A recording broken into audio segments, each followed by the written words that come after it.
কোৱা কি কথা আছে? ঈশ্বৰে যদি কয় আজি মই কমলক ধৰিম চাহ। কিয়?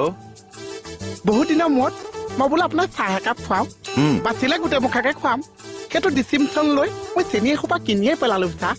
বাটতে কমলে পাইছে, কৈছে চেনিখিনি লেতেৰা। মই বৰ লেতেৰা চেনি দি আপোনাক চাহ খুৱাব পাৰিম নে চাহ? আপুনিতো চেনিতকৈও বগা। সেইকাৰণে মই চেনিখিনি চাফা কৰি পেলালো চাহ। চাফা কেনেকে কৰিলা? লেতেৰা চেনি দিয়েতো মই চাহ খুৱাই দিলোহেঁতেন। কমলে কৈছে বুলিহে বাচিছো।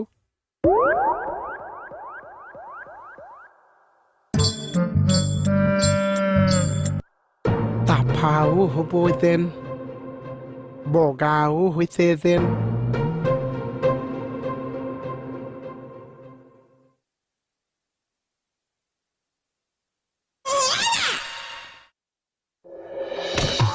চেনি সোপা গোটেই সোপা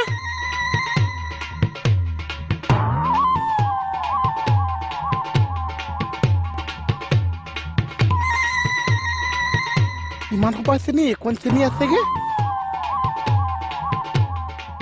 এয়া বুদ্ধি দিছ, এয়া তই মোক বুদ্ধি দিছ।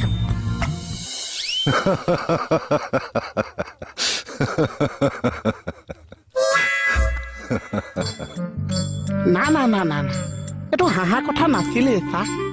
তথাপি আপুনি হাঁহিছে, হাঁহক। কমল খালি থানালৈ আহক, তাক কিন্তু আজি মই বধিম চা। বধি দিবা? আচ্ছা 100%। মোহনক তুমি এনেকুৱা কৰাৰ বাবে মই তোমাক চাকৰিৰ পৰা খেদিছো। আউট। এতিয়া শান্তিটো মোৰটো বাদ দি মোৰ ভণ্টিক কি খুৱাম? অ কমল, হ'ব হ'ব বাদ দিও। অ কমল, অ চা শাস্তিটো বেছি গধুৰ হ'ল চা। তোমাৰ লগত যোনে এনেকুৱা কৰিব সি এনেকুৱাই শাস্তি পাব। সি বাৰু বৰবাদ হৈ যাওক, কিন্তু তাৰ ভনীকে ক'ৰপৰা খাব চা। মানে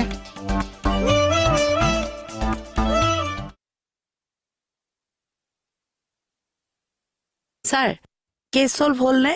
অকমান চাফা কৰোঁতে ভালকে চাফা কৰি দিলেও মানে কমল চাকৰিৰ পৰা আউট। বা তোমাৰ কিন্তু কম পাৱাৰ নহয়।